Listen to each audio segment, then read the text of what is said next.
Well, hi there, Mark. It looks as if you're in the bush.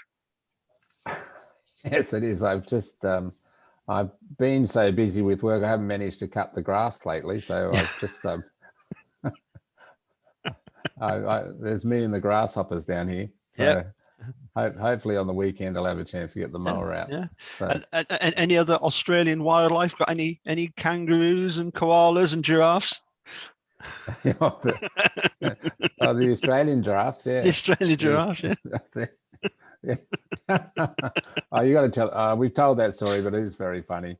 Yeah. When Richard came to Australia, and we took him to the zoo to show him some Australian animals, and he spotted a giraffe, and he was totally focused on the giraffe. Either he loved giraffes or he didn't quite understand what were Australian animals. I think I defer to the first one out of respect. Do you know what was also brilliant was the I did a little sort of fun quiz in my live chat with Pete. Oh yeah. And who else was there? Jane and Diane and Becca and Jerome. And I asked the question, what was the dude really good at sport-wise at school? And of course, wrestling was the one that he always talked about. Yeah. But Shaken but Not Stirred, who went to the same school, that's how they met, said, well, he was actually also equally good at football, American football.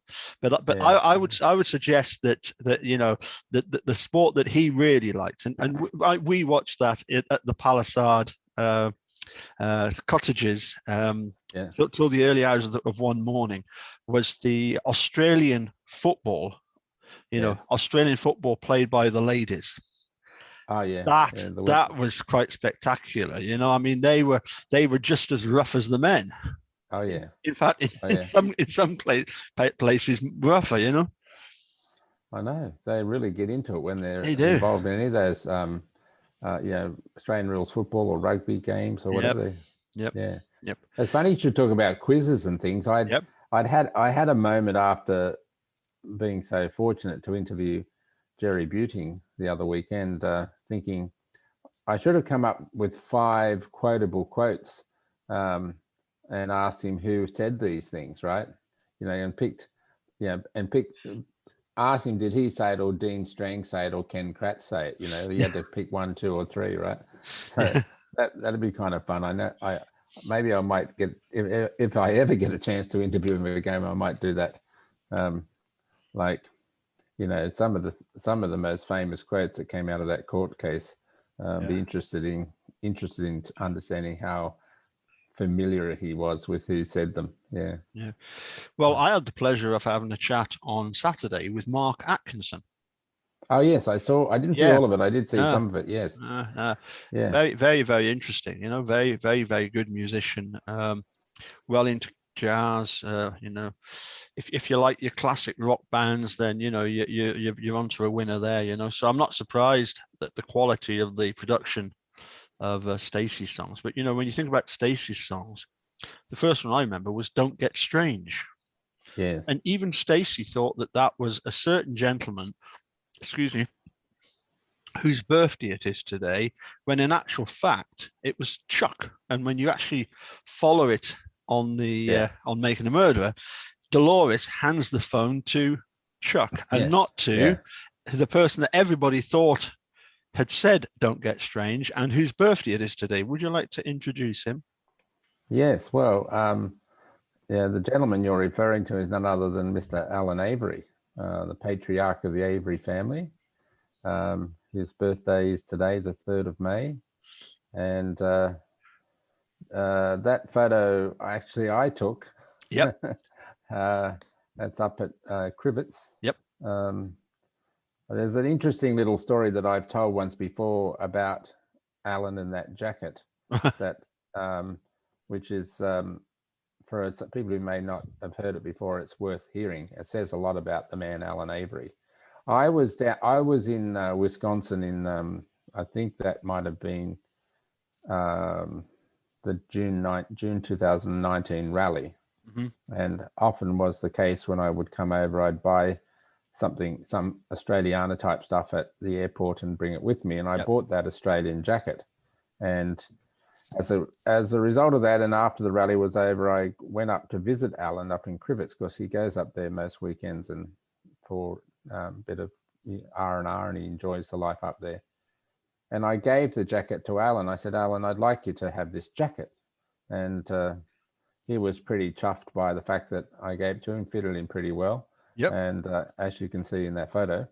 And anyway, about 6 months later, it was actually two visits after that visit, later in the year in November. I was on my way back home to Australia, and I dropped into the salvage yard on the way home, and Alan was there on that particular morning, and we sat and chatted for a while, and had a because Alan's hard of hearing, so chatting to Alan's not the easiest thing to do. So, but interesting how you can communicate, notwithstanding that. Mm-hmm. And he said to me, I'm going to try to put on his accent. He says, "Hey, Mark," he says, "I've got something there for you." I'm looking at him across this desk full of paper and go, "What do you mean?" Al says, "Right there." And there was this envelope that had, I don't know, Bill's battery place on it or something, on the envelope. I go, "No, Alan, this is not for you. This is not for me. It says Bill's battery place," or whatever it said. He goes, No. It's what's inside the envelope, right? So I open up the envelope, and inside is a $1 American note, right? I go, "Alan, what's this?" And he goes, "That's yours. You know that jacket you gave me? I found a $1 note inside the pocket, and I've been keeping that to give back to you." And which was funny. I obviously didn't even know it was in the jacket, but what Alan knew is that it wasn't his, right? Yeah. And it was important for him to preserve that particular note and put it back and give it back to me when he next saw me.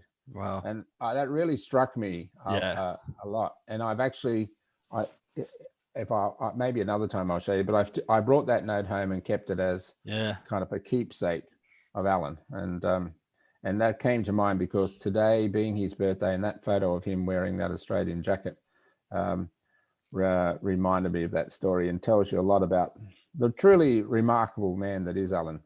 He's such a for all that he's had to suffer and continues to suffer, he's such an enterprising person who just tries to get on with life and do the best he can. He's always trying to build something new or do something different, and caring about his kids and grandkids and so on. Yeah, so I have a lot of time for Mr. Avery. He's quite a remarkable person.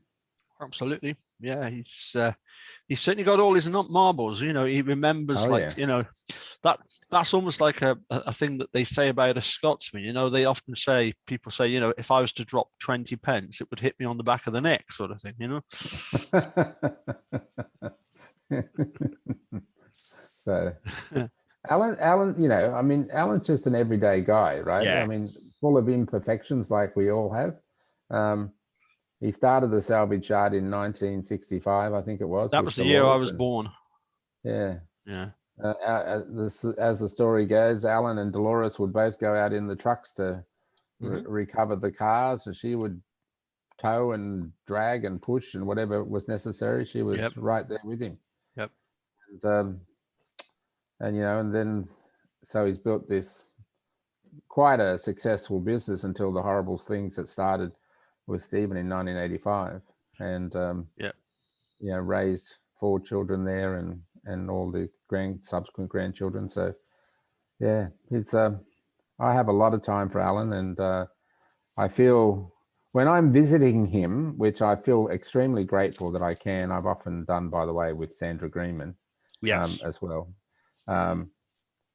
There's a big little part of me that feels a bit uncomfortable, not because of Alan, but because I feel that I should be Stephen, or Stephen should be me, that Stephen should be spending this time with his father. Yep. And the fact that I'm spending it with Alan, I know no one would think anything other than that's a nice thing, but it just makes you realize how important their relationships are, and every day that goes by when Stephen's incarcerated, that is one less day he has a chance to be with his mother and father. So yeah, but if Stephen is unable to go and visit, the fact that he sent somebody as close as yourself to, yeah, to that have a is chat nice. with Yeah. Alan, it's, he's still getting that contact through yourself, Yeah, and I've also had a couple of times where I've been down to Warpon when Alan and Dolores have been there as well. So we've sort of sat around in a group to talk to Stephen. So when you see him with his mum and dad, you realise how close he is to them. So very close. Yeah. Well, you got that from the fact that in I think for every sort of tea time, he used to go to his mum's or lunch. Yeah. It wasn't a case of by himself. It was off to his mum's. The other thing that comes across, if a lot of people, everybody's one of favorite moments of Making a Murder season 1 is when Alan is talking about his vegetables, his kohlrabi and his cabbage, and he goes, bugs and all. Yeah, no. I mean, I'm sorry to tell these tales because I feel like extremely fortunate that I can say I've lived that experience with him, because the vegetable gardens are up at Crivets, and he created this little man-made island in the middle of a big sort of pond that he has a little bridge over to, and a barbecue there, and a little covered seating area, and these raised garden beds, and in there he grows all sorts of stuff, including his kohlrabis, and he's very, very enterprising man. He has all sorts of stuff up there, just bits and pieces that he's created. He has a whole herd of rabbits, for example, and chickens, and you name it. They're just all there. And it's fun just sitting around with him telling stories, right? Yep. He's a cheeky guy. And I enjoy his company, and we have a nice relationship. I feel very lucky that that's the case. Yeah, I think that despite the sort of horrendous subject matter, he's still able to keep a sense of humor, which they managed to do in season 2 when it was Dolores trying to get the cooker to work. And oh yeah, that's right. I'm not going to stand here all day stirring it. You bloody well are. Yeah, there's almost this because Alan's hard of hearing, and there's almost this other form of communication going on. Like Alan's guessing. Alan can. I'm thinking. I don't really know. Alan kind of thinks he knows what a Dolores is saying, so he guesses an answer. Yeah. And Dolores goes, "What are you on about?" And it's when the little dog's wandering backwards and forwards, and hear the conversation, thinking, "Is he going to answer?" Yeah, it's just like it's so lovingly entertaining. Yeah, so lovingly entertaining. They're just two everyday folk just getting on with life. They're remarkable, really. Sure. So the Aussie jacket. Yes. Is a green and yellow. And I just wanted to share this with you. We call it gold, by the way, Paul. Gold, yeah. Green and gold, yes. Right. We do as well. And of course, the irony of it is it's also the Green Bay Packers colours as well. Yeah, I know, it is. Gold. That's right. Yeah. Yeah, exactly. So I had a lot of people asking me about these keep talking till they're walking t-shirts. So, oops, wrong one. Hold on a sec. What have I done there? For some reason, when I think I just click on the wrong one. So just be careful. There we go. There's the full shirt. Okay. Yes. So they come along quite nicely. And as you say, you're suggesting like a line just to separate the first 2 lines from the third one. So I'm going to see about popping that in. There's a nice pink with black lettering. There's another one that I'm hopefully going to get done at some point. I'll get one done, see what it comes out like, and then hopefully. Such a great photo of Stephen. Yeah. Yep. Indeed. Yeah.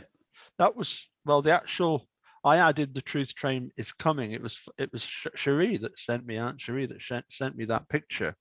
Oh, really? Yeah. I think somebody she knows does that sort of thing, or maybe I'm being disingenuous. Maybe it was Cherie herself. But anyway, there's a nice standard sort of dark blue with the Yeah, the flattering dark colors. That'd be good for me, Paul. yeah. Well, So, the thing is, I in one of the videos I said it's available in 5 colors. It's light blue, pale blue, sky blue.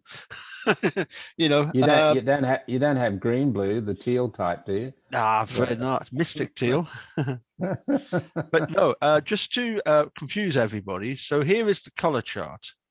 And what I've done Right. is I've put the letters over the first row run of the colors. So A1 is white, A2 is that gray, A3 is that other gray, and then you've got your yellow over here, which is A9. So if you wanted to say, let's say you wanted the purple, that would be D5. But if you wanted that shade of pink, it's D. So anyway, this first these rows going horizontal. These are A, B, C, D, E, F, G, H, and the rows coming down 1, 2, 3, 4, 5, 6, 7, 8, 9. Your vertical rows. They give you the grid reference as to the color. So I'm pretty Mate, sure that you're a clever man. yeah, You're clever. I'm sure that Matt reading geography. You see that unlike the dude, I did actually get O-level geography. So I know all about weather.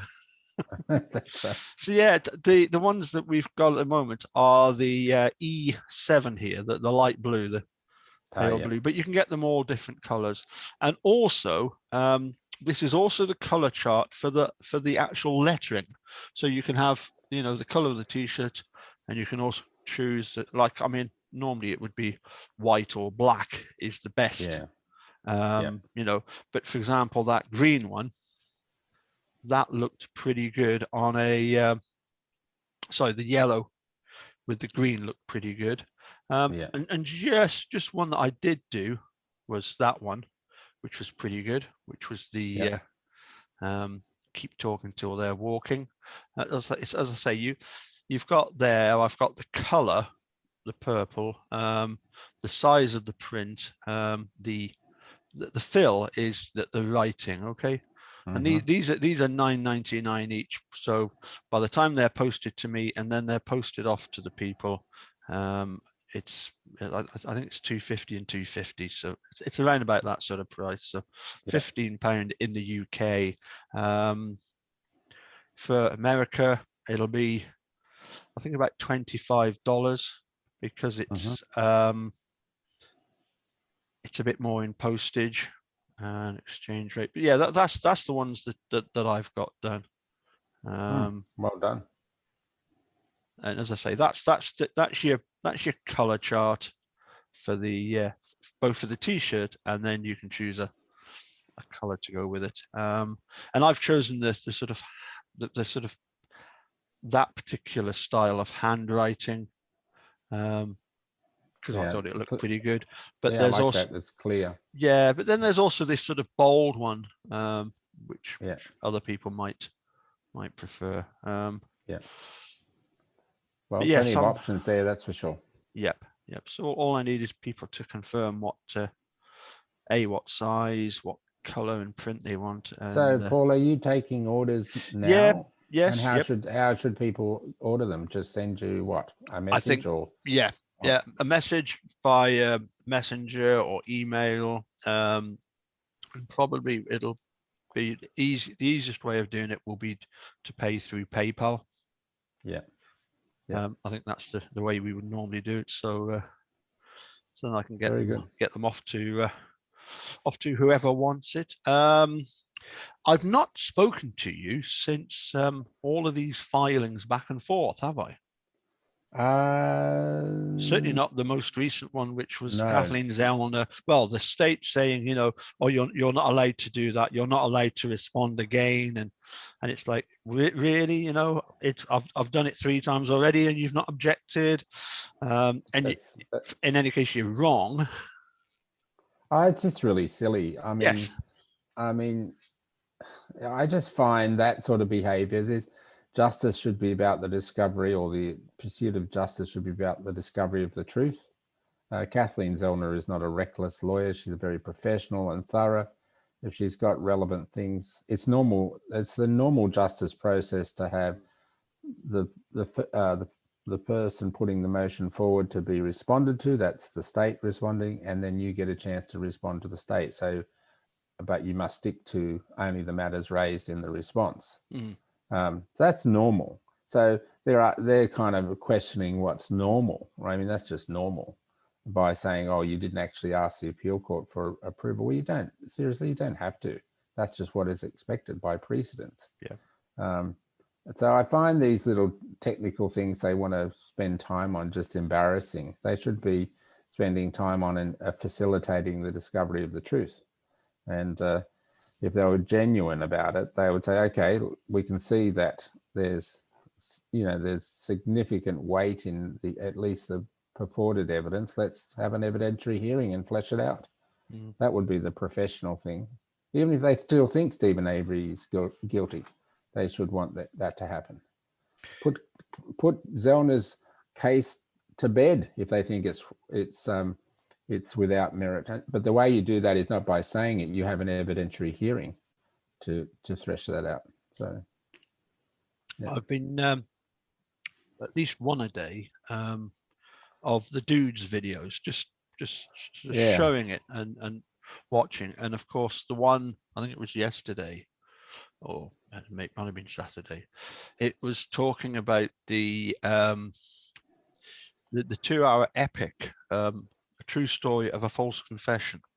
Yes. Where you've got obviously Steve Drizzen and Laura Knight, but you've also got on the guest panel, you've got Robert Milan.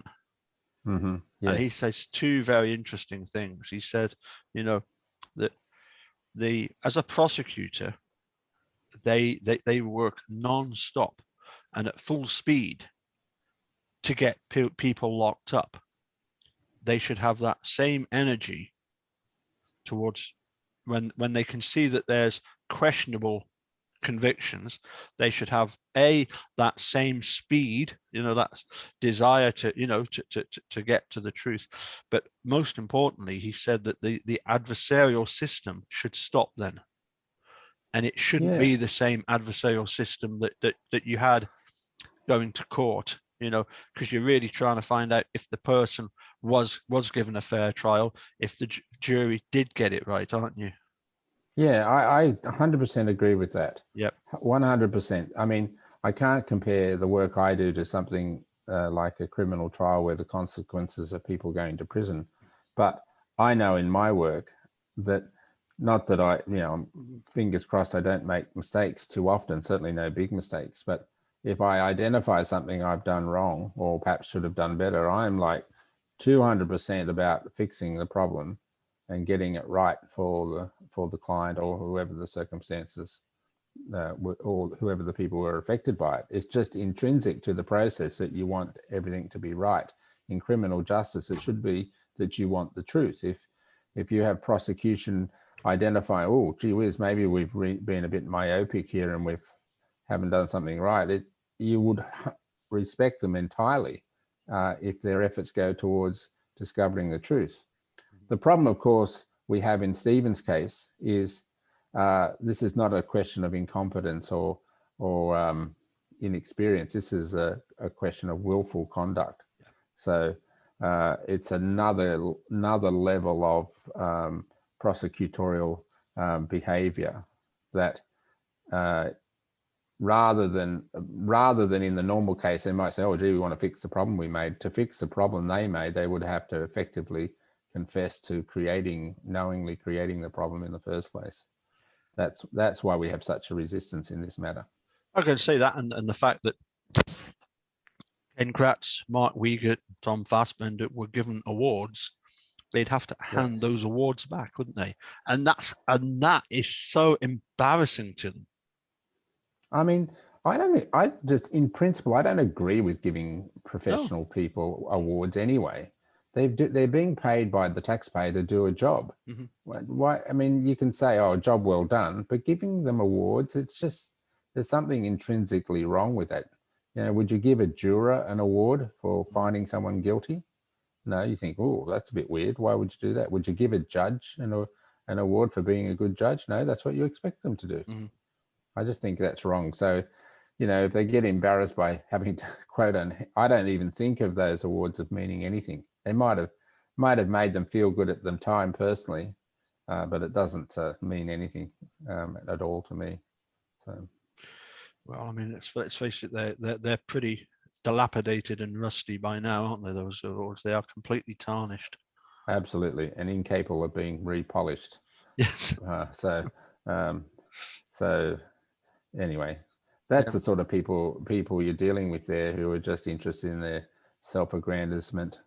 You just want people to. I know I'm being repetitive, but we just want the truth to be highlighted here, and the fact that we've got a whole bunch of people who do not want the truth to be highlighted is what poses the biggest obstacle for Stephen and Kathleen Zellner, and of course for Brenton as well.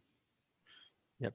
And I've always speculated and wondered about how, if you've got people such as Wiegert, Fassbender, and Kratz behaving the way they did, yes, and in their attempts to pervert the course of justice, how far up the food chain does this go? Is it just one aspect of? Is it just people who come in direct contact with Thomas Fallon, or is it elsewhere within the DOJ? Bearing in mind that in actual fact, eventually, one side of the DOJ did actually get their finger out and get Kratz booted out of office, didn't they?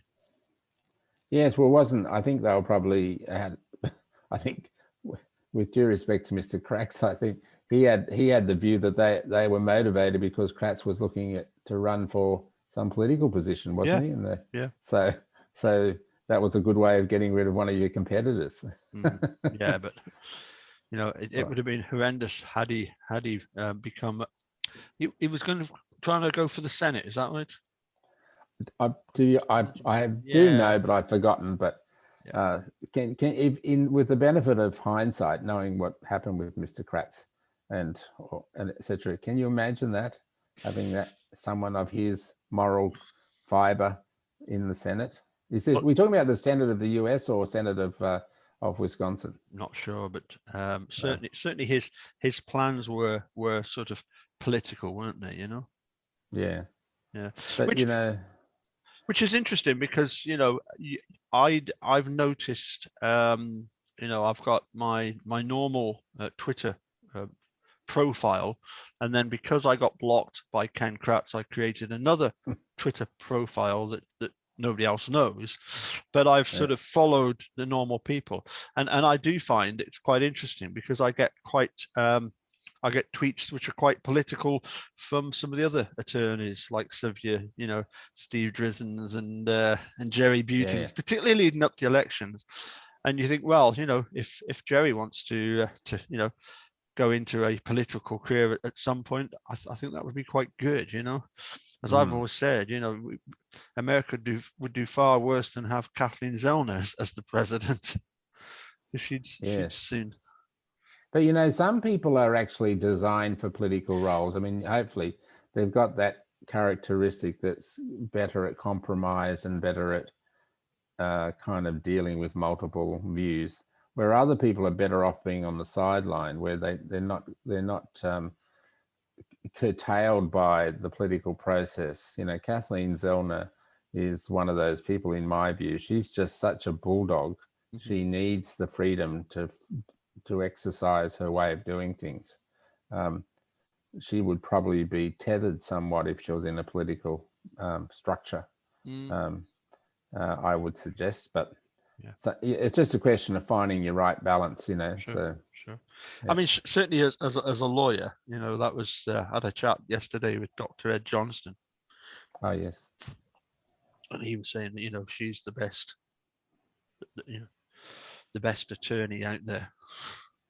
She's so thorough. That's the thing. And one of the things I really like about Kathleen Zellner, because she's in a particular kind of genre for criminal defense, that is post-conviction, right? And she has this modus operandi that says, if you're guilty, I'm going to find out. So you want to be sure you're innocent before you hire me. That's one thing. But what flows from that, she says, I'm going to tell the other side everything I find. Yes. Right. So she's very open about telling everything she finds to the other side, because she's such a believer in the truth and the pursuit of the truth. She knows that if she's open about it, there can be no question about the integrity of her processes and the integrity of her discoveries. So, which is sort of leads back to that kind of issue about the discovery on Avery Road, or the petition, the submission about, seeing someone pushing the car. I mean, she just lets it be known, right? Yes. They were questioning her thoroughness. Well, you don't want to do that. You're foolish to do that. Kathleen Zellner would have been thorough in doing this. She's not going to risk her reputation for some frivolous statement that didn't have, the veracity of proper research behind it. So, yeah, I must admit, it's one of the things that certainly disappoints me when you see some of these footages of the trials and you realize, the number of people that are getting up and testifying and are blatantly lying. Yes. Whether it be witnesses, whether it be police, whether it be forensic experts. And I'm not just on about making a murderer, but, forensics as a whole. When you see people like okay, we've obviously got that LeBeau fellow from the FBI and the EDTA tests. We've got Nick Stolke, who wouldn't know about blood spatter if it, banged him on the head, as it were.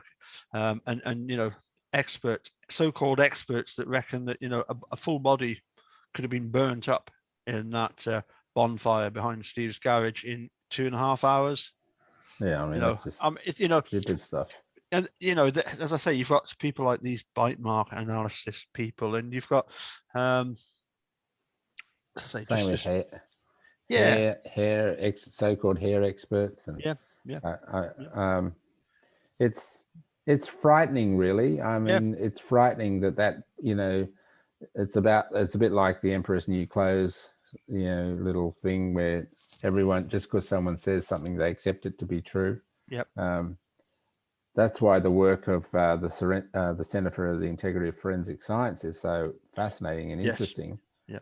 And I remember Jeremy Buting in his conversation with us a week ago talking about how one of their projects, because I asked him about goals and benchmarks and so on. He said one of his educational projects is they get science students and law students together in the same classroom or same module for whatever period of time.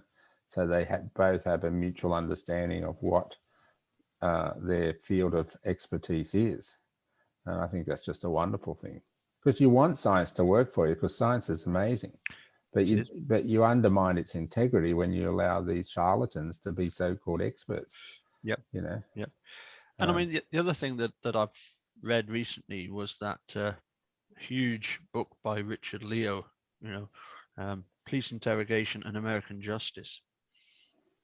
And it's obvious how the police would benefit greatly if there was some sort of device that, when somebody's talking, they could point something at you and it would tell them whether you're lying or not.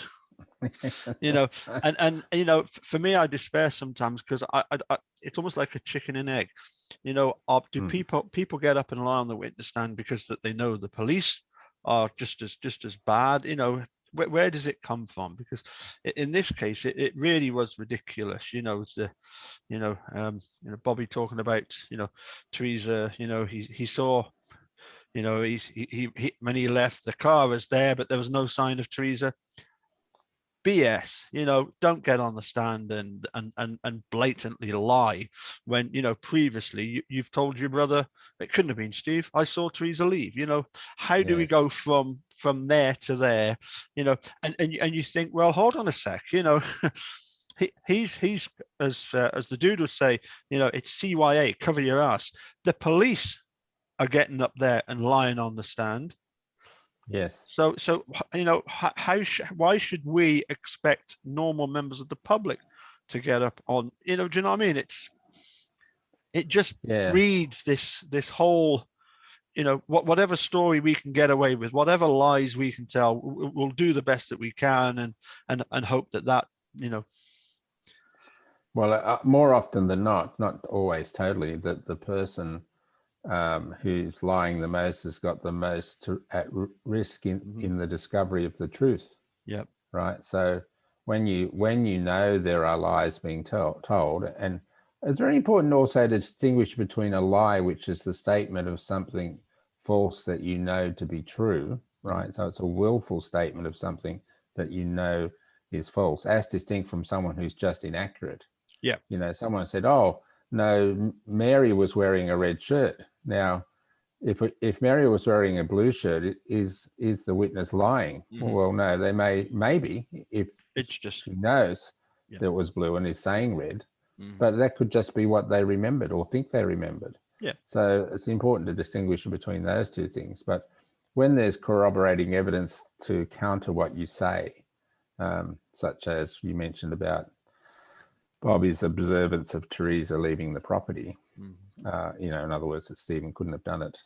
How do you go from that statement to his brother, to getting up on a witness stand, 15 months later or wherever it was, and saying something totally different? Well, you'd have to wonder and I'm not being accusing of Bobby at all, but you'd have to wonder what motivated him on that point to make a statement that clearly was inaccurate.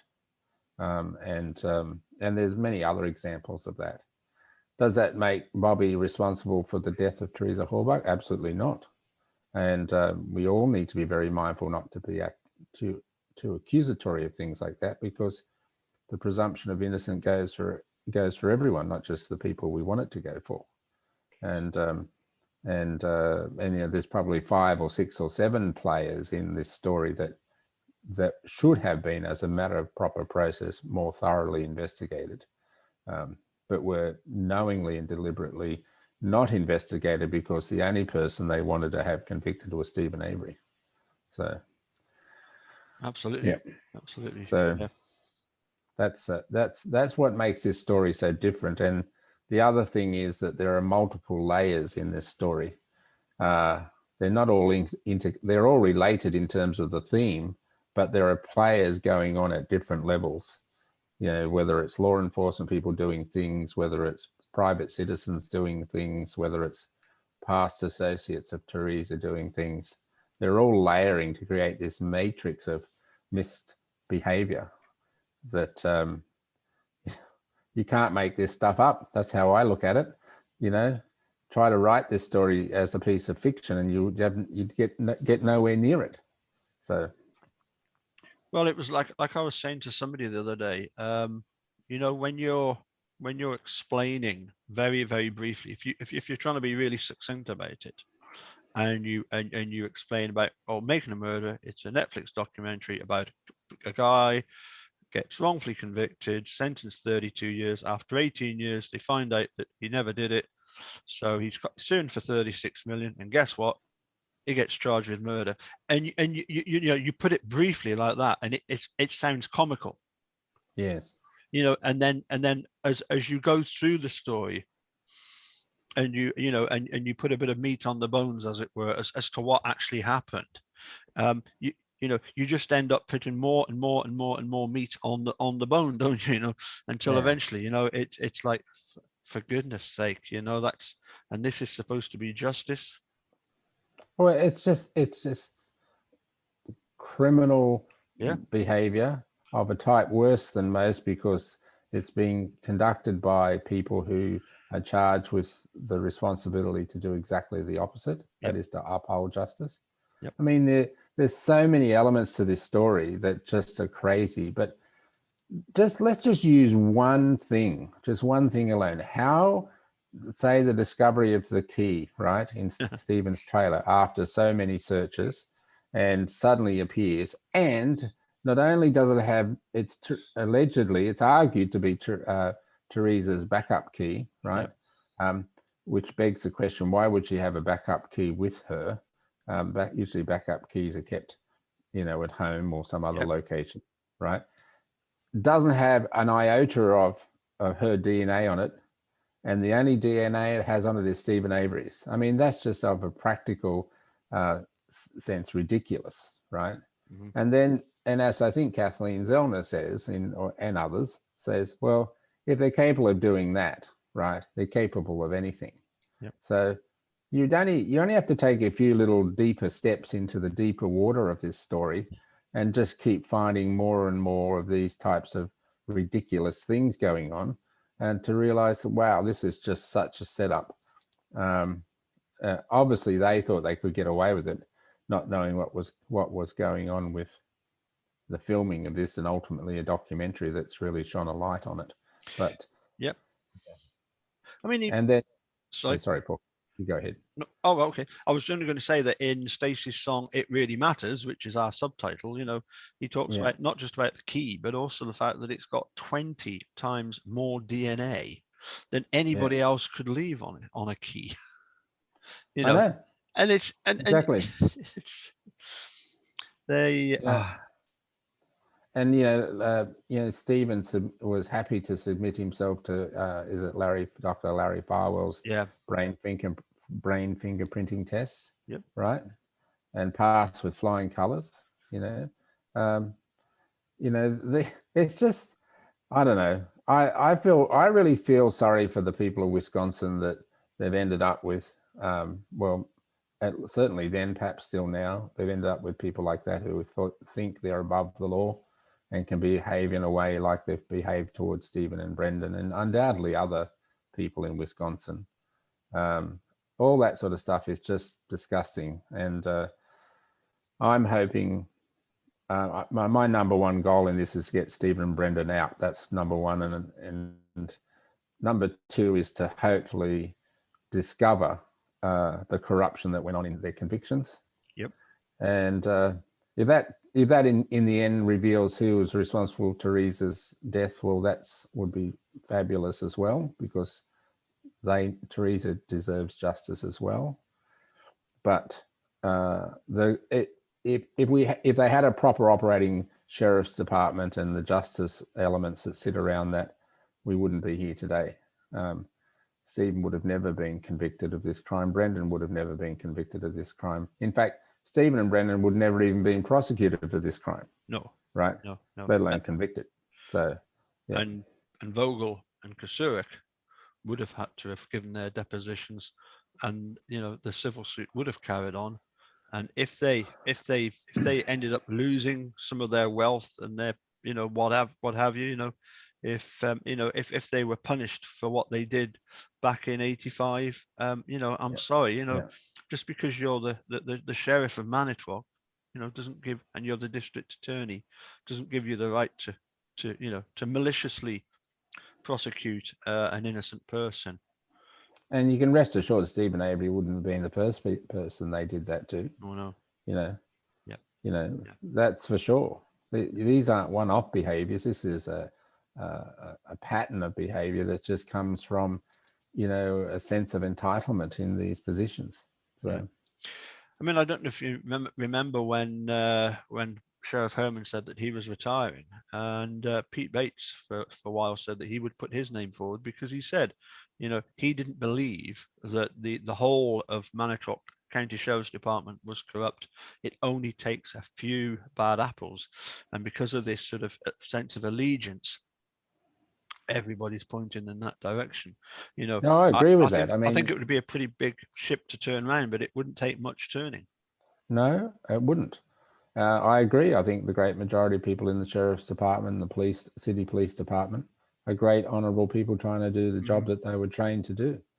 But when you have at the top this little sort of closed group of foot soldiers that is kind of cultivated to maintain the status quo, well, then you are going to end up with something like we've seen here. And generally, it will exist slightly outside of that circle too. It can go into the city. It could potentially go into the city hall leaders. Yes. The administrators who pay the budgets of these organisations, in part at least.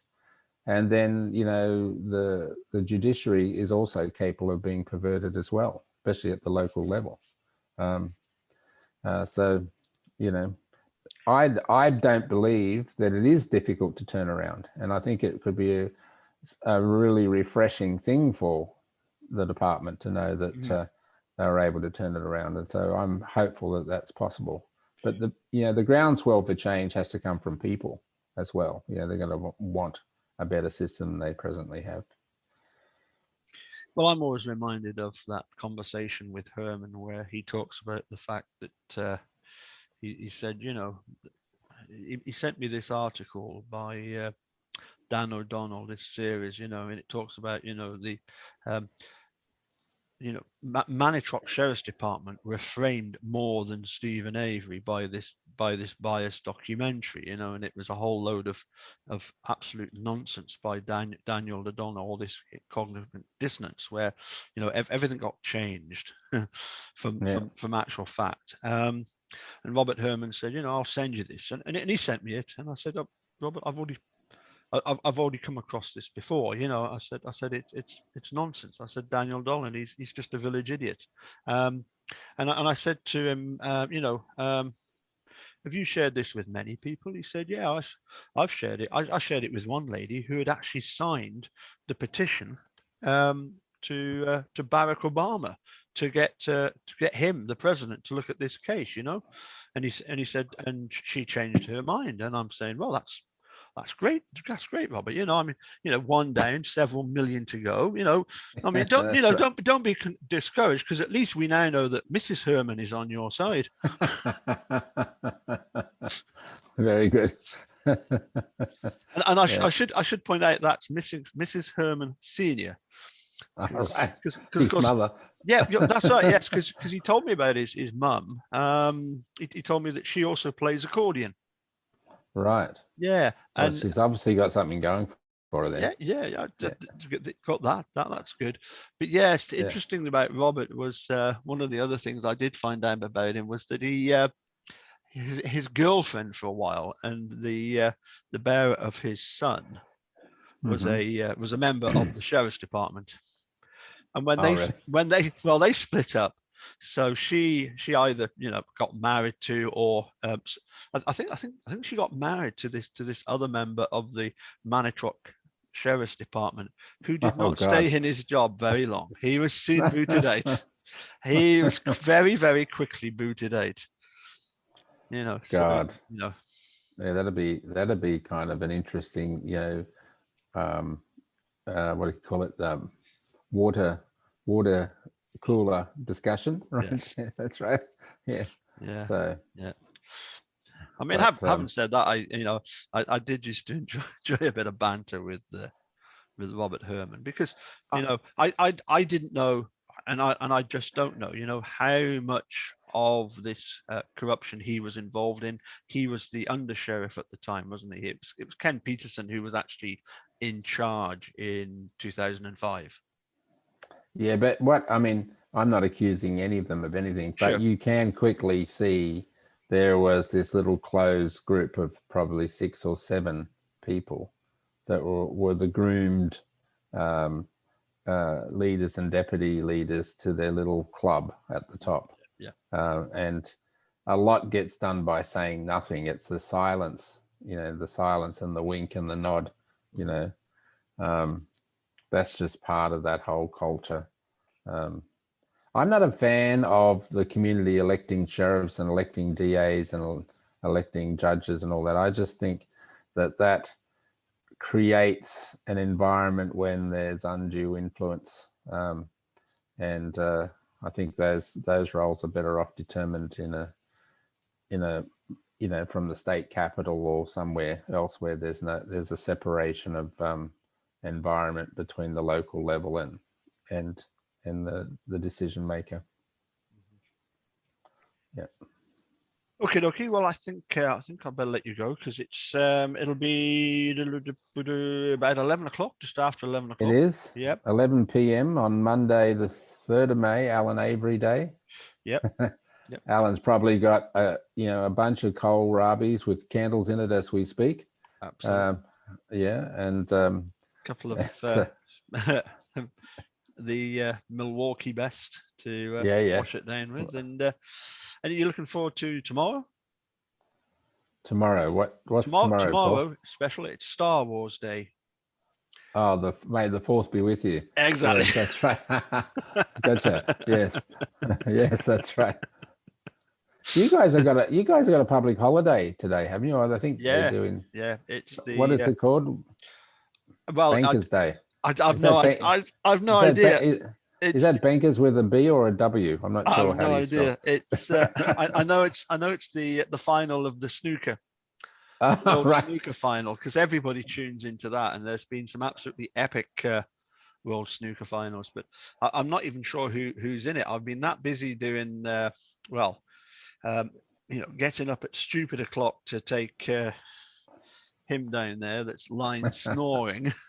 Because he just jumps on you at 5:05 this morning. I just got jumped on, and that was it. I had no choice in the matter. Well, so you've trained him, right? So you're a victim of your own discipline, right? So Jock's waiting to go out for a walk, and come on, Mr. Jock, take me. Well, yeah, I mean, lost about a stone already, so that's good, mate. It's I'm all for it. We're talking about you or the dog. Yeah, so. Exactly. And so yeah. No, you do. You look well though, which is good. Yeah. Yeah, trying to cut down on the booze as well, because that's no good. If you're getting woken up at 5 o'clock in the morning, you don't want to have had a few beers late the night before, do you? That's not going to work very well. So yeah, that's what I've been trying to get into the regime of, and I thoroughly enjoyed actually going back over some of the old videos by the dude. Actually, I watched one of them. I forget which one it was over the weekend. That it was on your channel. So yeah, obviously you put it there. He's I'm just trying to think what it was he was talking about. But well, I saw the one about the one you mentioned before with Laura and Stephen in it. But Robert, you realize when you don't have him around how important and influential he was. Absolutely. So his videos will be sending messages to us all for a long time to come. Yes. The fact of the matter is that back in 05, 06, 07, Stephen Brendan being found guilty, everybody thought, well, that's the end of that, and everybody could go back to, their normal levels of corruption. And it's just all blown up in their face, hasn't it? It's really embarrassing now, because they never thought in their their worst nightmares that Laura and Moira would do what they did. But as the dude said to me, it wasn't long before he passed away. He said, when Stephen's out, he said, for example, everybody's YouTube channel is just going to blow up in the sense that, people are suddenly going to realize, there are people out there talking about this case right from the get-go, or, within the year, who have built these tremendous communities that obviously the idea is that, once Stephen and Brendan are out, you then look at other cases that need, attention, need talking about. Law reform is the big thing we need. It's one thing to be, and we do need to talk about other cases, but we need to stop the flow of the existence of the cases. So as Jerry Buting said, we need the end to prosecutorial immunity, and so that people aren't incentivized to, in a way, to behave badly. That is, I think they can get away with it. That's the incentive, So if we can stop that, that would be a massive difference. And the other thing is, I just don't. There's too much in the American psyche of locking people up. I mean, no one wants really bad people getting away, but there's a good chunk of the prison population that could be better dealt with outside of prison environment, through various other means other than just locking people up. I think, I mean, that's a bigger step to move to something like that. But I just think the system they have is just a legacy of bygone years, and they haven't really moved into a modern era. Yeah, unfortunately, the tough on crime is, it's a nice idea. It would be great if people were, incentivized not to, do things, and Mm-hmm. if prison was a deterrent, and dare I say it, if the death penalty was also a deterrent. But at what point do people suddenly realize it ain't working? No, it isn't. It isn't working. I think through just looking at DNA alone, DNA has got, I think, someone's going to tell me I'm wrong, but it's somewhere around, I think, 250 people off death row. Yeah. And let alone the people that have, through various other means, DNA and other issues, have just been totally exonerated. Mm-hmm. The death penalty, in my view, is no incentive at all. It doesn't achieve anything. It's morally, notwithstanding the heinous crimes that some people commit, I don't think it justifies legally putting someone to death. I just don't think that has a purpose in a civil society. Mm-hmm. So, well, yeah, I mean, the bottom line is, to kill somebody is the ultimate crime. And what's the punishment for that? Oh, we're going to kill you, but it's a terrible crime to kill. So how do you live with that sort of double standard? I've always had great difficulty with that, and I appreciate that there are people who feel that outraged, that it would be great to to extract that revenge. But I don't see how people get that much even enjoyment themselves by somebody being executed. I really don't think. I mean, interestingly, we had Vic Fussell on, and he's somebody that's actually changed from being a prosecutor who had sent people to death row, and had convicted prisoners, convicted people executed, to being of the complete opposite thought. And what was also interesting with Vic Fussell was the that Michael Morton case, where the you were talking about DNA exonerations, and the DA in that fought to stop a bandana from being tested for DNA. And eventually, when they got the bandana tested, guess what?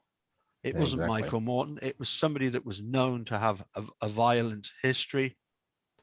I think the guy was already dead, but it exonerated Michael Morton, who had been accused of killing his wife, battering her to death. I mean, that's a very practical example of why the death penalty is a dangerous tool to have in the arsenal. Morally, I don't accept it anyway, but just the risk of an innocent person being put to death, let alone anyone being put to death, is just way too great to justify, the existence of such a archaic penalty regime.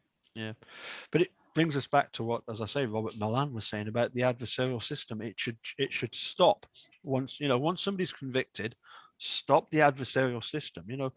Don't be sort of trying to prevent people from getting this bandana to test. Don't be trying to stop Kathleen Zellner from getting the RAV4 to test. Just hand everything over. Exactly. And it doesn't, in my view, Paul, it shouldn't be adversarial. It should be truth discovery, right? Yes. The person who's charged is innocent until proven guilty. He shouldn't be seen, and his defense counsel or her defense counsel shouldn't be seen as the enemy, right, in a battle. They're just the object of a process that is called the discovery of the truth. And if you have the right evidence and it's been properly examined and properly thing, you'll get to the truth.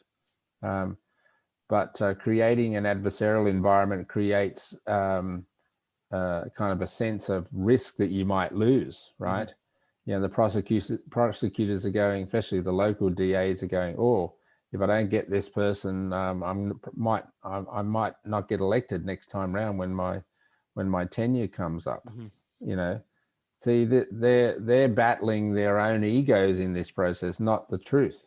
Oh yeah. And that's what I find troubling about that system. Very much and And the tough on crime thing and the commercialization of the prison system, where that if everyone who got charged with a criminal offense in the US, the system would fall over. 97 or 98% of all those people are pleaded out because they're encouraged to plead, not because of guilt or innocence, but because the court system can't handle all those trials, right? They just can't handle them. So it's just, I mean, you make a really good point. I'm just trying to remember in regard to Brendan's issue. I think it was to do with, you know, how the prosecution in Stephen's case argued that the computer belonged to Brendan and could be basically stipulated as being irrelevant to the matter. But they didn't turn around and use it against Brendan in his trial, which would have been an obvious thing if you truly believe that to be the case. And then you make the other interesting point with Mike Hallbach about Mike Hallbach saying Brendan should have taken the plea deal. Why would you want someone to take a plea deal if you believe he raped and mutilated and murdered your sister, right? Those contradictions just go yet again to the issue of how this whole thing is a massive setup. Yeah. Yep. Anyway, I better let you go. No worries. I'll set this as a. I'm going to say cheerio. So we're going to stop recording.